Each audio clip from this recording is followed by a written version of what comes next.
Programme let's talk और मैं अंजुम रिजवी ख़वातीन हज़रात प्रोग्राम लाइव आपकी खिदमत में पेश कर रहा हूँ और मौजू कोई नया नहीं है। 2-3 दिन से बल्कि 3 महीने से मीडिया की जीनत बना हुआ है, अखबारात की जीनत बना हुआ है। वज़ीर आज़म यूसुफ रज़ा गिलानी को सुप्रीम कोर्ट ने तौहीन अदालत में सज़ा सुना दी और आज उन्होंने अपनी पहली तकरीर की है सज़ा सुनने के बाद, बल्कि सज़ा काटने के बाद जो राइजिंग ऑफ द कोर्ट तक थी, जिसमें उन्होंने ये कहा है कि वो अब भी वज़ीर आज़म हैं और सिर्फ कौमी असम्बली की स्पीकर को ये अख्तियार है कि वो मुझे हटाए या फिर तहरीक अदम एतमाद लेके आए। बड़ा अजीब सी सूरत हाल है। अब भी आईनी माहिरीन जो है उस पर तबसरा कर रहे हैं। एक सफ़े का वर्डिक्ट अभी उसकी तफसील नहीं आई है, उसको भी मैं बाद में बताऊँगा। लेकिन गुफ्तगू को शुरू करने से पहले तारुफ करा देता हूँ अपने मोहतरम मेहमान का जो आज मेरे पास हैं। पाकिस्तान के साबिक़ वज़ीर क़ानून हैं, सेनेटर रह चुके हैं, जनाब मोहतरम इकबाल हैदर साहब। अस्सलाम वालेकुम सर, और बहुत बहुत शुक्रिया तशरीफ़ लाने का। सर, एक सिटिंग प्राइम मिनिस्टर, और वो ये मौक़िफ़ आज भी उन्होंने अपनी स्पीच में दिया है कि वो आइन की पासदारी कर रहे हैं। आइन में जो प्रेसिडेंट को इम्यूनिटी है, इसके तहत इस अदालत को ख़त नहीं लिख रहे हैं, जबकि सुप्रीम कोर्ट ये कहती है कि आपने हमारे हुक्म को नहीं माना, लिहाजा आपको सज़ा दी जाएगी। अब ऑपोजिशन में मियां नवाज शरीफ साहब ने फौरन एक स्टेटमेंट ये दिया कि जनाब अब हम इनको प्राइम मिनिस्टर मानते ही नहीं हैं, और चौधरी निसार अली ने कहा कि इनको तो हम पार्लियामेंट में घुसने भी नहीं देंगे। मतलब ये एक रस्साकशी जो शुरू हो गई है, क्या ये पॉलिटिसाइज हो गया मैटर, बजाय कि कानूनी तौर पे इसको हल किया जाता है या आइन की रोशनी में हल किया बड़ा ही ताज्जुब खेज और हैबतनाक अम्र है कि वो हुकूमत जिसने के आते ही नारा लगाया था रिकंसिलिएशन, सबको हम साथ लेकर चलेंगे, वो पहले दिन से ही अदलिया से मुतसादिम हुई, फिर बाकी जमातों से हुई। ये कौन सा रिकंसिलिएशन है? ये reconciliation with terrorist only, reconciliation with criminals only, reconciliation with the violators of law and reconciliation with the looters and plunderers। PMLN के साथ भी तो चले, देखिए PML ने तो फौरन चंद माह की बात थी, 4 दिन की चांदनी, फिर वही उनकी गुफ्तार हो गई। लेकिन PMLN तो वैसे भी इक़्तिदार के मजे उड़ा रही है। पाकिस्तान का 2/3 सरजमीन और आबादी उनकी बादशाही के ताबे हैं। नवाज शरीफ बरादरान जी जी, तो वो तो इख्तिदार में है भाई। सर वो तो मर रहे जमहूरी प्रोसेस से आए, नहीं जमहूरी प्रोसेस तो लेके वोट लेके आए, लेकिन उनके ऊपर कई दफा ये वक्त आया और मुतालबा हुआ कि अगर आप हकीकी मुखालफत करते हैं तो आप रिजाइन क्यों नहीं करते पार्लियामेंट से। जी, उन्होंने कभी नहीं, मगर उन्होंने कहा कि फिर तीसरी कुव्वत आ जाएगी। नहीं, तीसरी कुव्वत कैसे आ जाएगी भाई? जब आप उन्होंने कहा कि जब ये पूरा सिस्टम होगा तो फिर उन कुव्वतों को मौका मिल जाता है, फिर मार्शल लॉ लग जाते हैं, फिर बूटों की धमक आने लगती है। कहीं ना कहीं सियासी पार्टियां तो कमजोर बातें नहीं होती है। फ्रेश इलेक्शन लाजिम हो जाता है, फ्रेश इलेक्शन लाजिम हो जाता है। बूट वाले तो अभी भी चाहे तो 2 मिनट में आ जाए। जो हालात है मुल्क के, आज जो खैरपुर में कत्लेआम हुआ है, सेक्टेरियन वॉरफेयर हुआ है, कर्फ्यू लगा है, गिलगित में कर्फ्यू, स्कर्दू में कर्फ्यू, कोयटे में कोई फौजी भी एहतियात बरते बगैर नहीं गुजर सकता। सेक्टेरियन तो बहरहाल एक नहीं चलाया जा रहा है। जी जी, बिल्कुल मैं आपसे मुत्तफिक हूं। तालिबानाइजेशन का हिस्सा है सेक्टेरियनिज्म। लेकिन तो आप ईरान की ज्योग्राफी को क्यों इग्नोर कर रहे हैं? अगर आइंदा मुस्तकबिल में इजराइल या अमेरिका ईरान पे कोई एडवेंचरिज्म करता है तो सबसे पहले उसके गिर्द इलाकों में उसको सेक्टेरियनिज्म की किलिंग या इस तरह का फैलाना ही पड़ेगा सपोर्ट को रोकने के लिए। लेकिन हम अपने मौजू पे वो है कि ये तौहीन अदालत ही नहीं है, ये तौहीन अवाम पाकिस्तान भी है। कैसे? मुसलसल उन्होंने तो खुद बोला है कि आ बैल मुझे मार, हम तुम्हारे हम ज़िया के खिलाफ लगाते थे नारे, हम नहीं मानते जुल्म के ये ज़ाब्ते, तो वो कहते हैं हम नहीं मानते अदलिया के ज़ाब्ते या अहकामात। मुसलसल कह रहे हैं भाई ये कोई तरीका नहीं होता लड़ने का।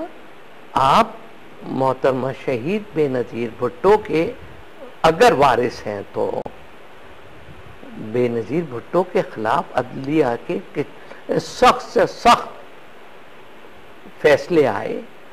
हमने कभी अदलिया की तौहीन नहीं की, कभी हमला नहीं किया, कभी वो जबान नहीं इस्तेमाल, मैं भी अटॉर्नी जनरल रहा हूँ, कभी वो जबान इस्तेमाल नहीं की जो आज के लौंडे लपाटिए अदलिया के खिलाफ जबान इस्तेमाल। ये नवाज शरीफ को क्या कहेंगे, पीएमएलएन को जब उन्होंने सुप्रीम कोर्ट पे हमला किया था तो वो भी तो आज वो किस मुंह से गुनाह है कबीरा था। तो आज वो किस मुंह से कहते हैं?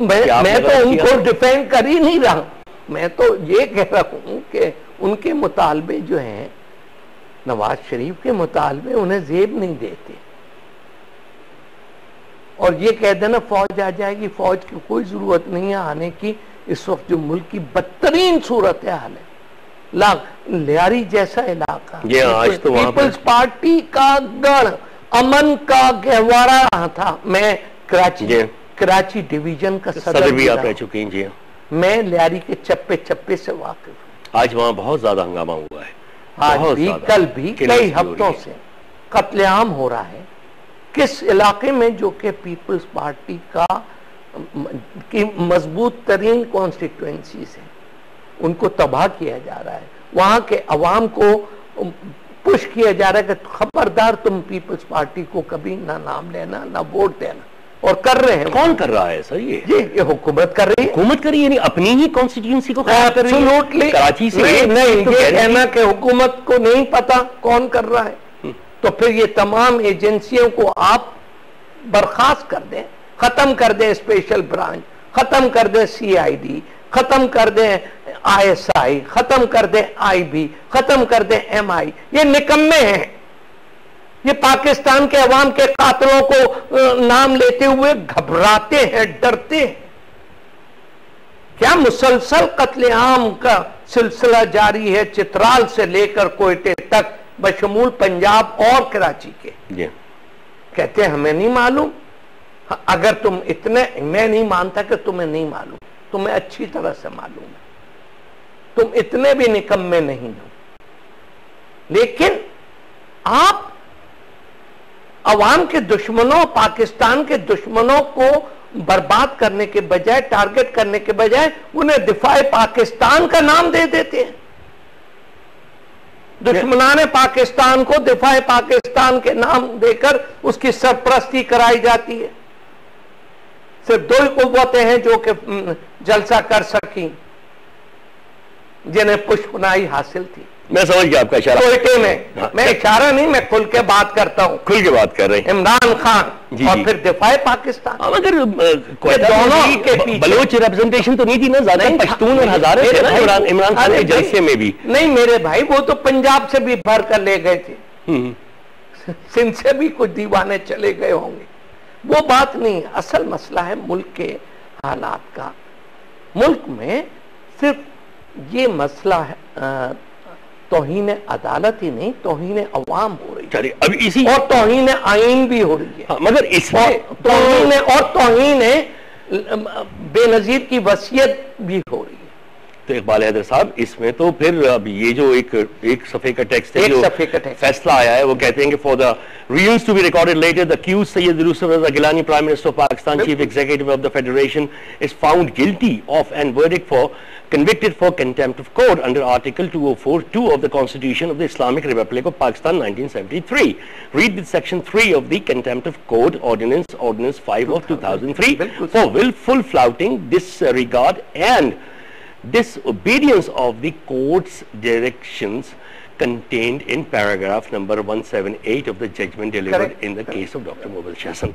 अब उसके बाद सेंटेंस जो पास हो रही है, मैं यहाँ पे जरा सा एक आपसे ना एक आईनी और कानूनी नुक्ता आपसे समझना चाह रहा हूँ अपने एकेडमिक पर्पज से। कहते number 2, as regards the sentence to be passed against the convict, we note that the findings and the conviction for contempt of court recorded above are likely to entail some serious consequences in terms of Article 63(1)(g) of the Constitution, which may be treated as mitigating factors towards the sentence to be passed against him. He is therefore punished under Article 5 of the Contempt of Court Ordinance with imprisonment till the rising of the court today. देखिए अब ये जो 63 consequences का लफ्ज हाँ, इसको उन्होंने इस्तेमाल किया है। अच्छा, यानी कि बहुत उन्होंने ये नहीं कहा कि that the provision of article 63(1)(g G are fully attracted and applicable in view of this judgment, ये नहीं कहा, ये नहीं कहा है सीरियस कॉन्सिक्वेंसेस मैं, लेकिन बहुत दफा मुझे लगता है कि जरूरत से ज्यादा तहम। अब ये जो ऑर्डर कल पास हुआ है, मैं समझता हूं it should be quoted in Guinness book of record, the shortest possible sentence ever suffered by any convict. 30 second 30 seconds to 1 minute 37 second मैंने 37 seconds to be precise। जी the shortest Guinness book of record, दुनिया में शायद ही कोई इसकी मिसाल हो Guinness book of record में। लेकिन कन्विक्ट तो हो गए ना, सजा याफ्ता तो हो गए, वो जो इंग्लैंड में हम कहते हैं CC jail, county convicted jail तो हो गई ना। देखिए अदालत ने कितनी इज्जत दी है वजीर आजम को, मुझे तो दुख है। मुझे ये बताइए, देखिए इतनी इज्जत दी है कि उसे जेल नहीं भेजा, इतनी इज्जत दी है कि उसे 1 लाख रुपए का फाइन नहीं किया, जो कि लॉ में लिखा हुआ है। फाइन भी तो हो सकता था, नहीं दिया। कितना तहम्मुल, कितना बर्दाश्त। और आज की तकरीर ही नहीं, वजीर आजम की बेशुमार उसके अलावा तकारीर है जो कि गुज़िश्ता 3-4 महीनों में बार बार दोहराई गई हैं, इंतहाई तौहीन आमेज़ ज़बान इस्तेमाल की है। न सिर्फ वजीर आजम ने, वजीर आजम के रुफ़क़ाए कैबिनेट ने, जिसके ऊपर शो कॉज नोटिस भी दिया, उसमें भी अदालत ने वो तहम्मुल का मुजाहरा किया कि किसी एक उस वजीर को जिसके नोटिस दिए तौहीन अदालत के, चाहे वो प्रोविंशियल हो चाहे वो फेडरल हो, किसी एक को सजा नहीं। अच्छा इकबाल है, लेकिन अब यहाँ पे एक हद होती है हर चीज। चलिए बिल्कुल, अब मैं जरा से यहाँ से आपसे एक और बात समझना चाह रहा हूँ। अब बहुत सीनियर कानूनदान है, कॉन्स्टिट्यूशन पे भी अच्छी नजर है और सुप्रीम कोर्ट में आप प्रैक्टिस भी करते हैं। ये बताइए कि फ्रीडम ऑफ एक्सप्रेशन और कंटेम्प्ट ऑफ कोर्ट लकीर कहाँ ड्रॉ करेंगे? हाँ, ये बात तो बड़ा आसान है। फ्रीडम ऑफ एक्सप्रेशन आपको मुझ तक को गाली देने की इजाजत नहीं देता। आपकी फ्रीडम मेरी नाक से आगे आगे तक, समझे आप? और आपने अगर एक्सप्रेशन में एब्यूसिव लैंग्वेज इस्तेमाल की है, कंटेम्पचुअस लैंग्वेज इस्तेमाल की है, डेफामेटरी लैंग्वेज इस्तेमाल की है, लाइबलस स्टेटमेंट पास किया है, तो मेरे दोस्त you will, I have a right to prosecute your prosecution. ठीक है, इस केस में तो वजीर आजम ने ढटाई के साथ कहा है चाहे कुछ भी कर लो, हमने स्विस अथॉरिटीज को खत नहीं लिखना। अब ये एक और इशू है, ये सेक्रेटरी कानून कहाँ है इसमें? सारे वजीर कानून, सेक्रेटरी कानून, इनका क्या रोल है? ये तो एडवाइसेस देते हैं ना प्राइम मिनिस्टर को, लाख एडवाइस दे। नहीं तो इनको भी तो कहीं ना कहीं कोर्ट को बुलाना चाहिए था ना, कोर्ट को इनको भी कहना चाहिए था कि भाई जनाब आपका काम है प्राइम मिनिस्टर को एडवाइसेस देना, और प्राइम मिनिस्टर ऑन रिकॉर्ड कह चुके हैं कि मुझे नहीं, बल्कि उनके लॉ मिनिस्ट्री से मुझे एडवाइस आई थी ना, तो तब मैं प्राइम करूंगा। मिनिस्टर के डिफेंस लॉयर मोहतरम एतजाज एहसन साहब ने खुद बुलवाया था लॉ मिनिस्टर को, जी जी, उसने आने से इनकार कर दिया फिजिकली। सेक्रेटरी साहब गायब हो गए, उनको भी दिल के दौरे पड़ गए, मुल्क से बाहर चले गए। अरे भाई तो फिर तो मजाक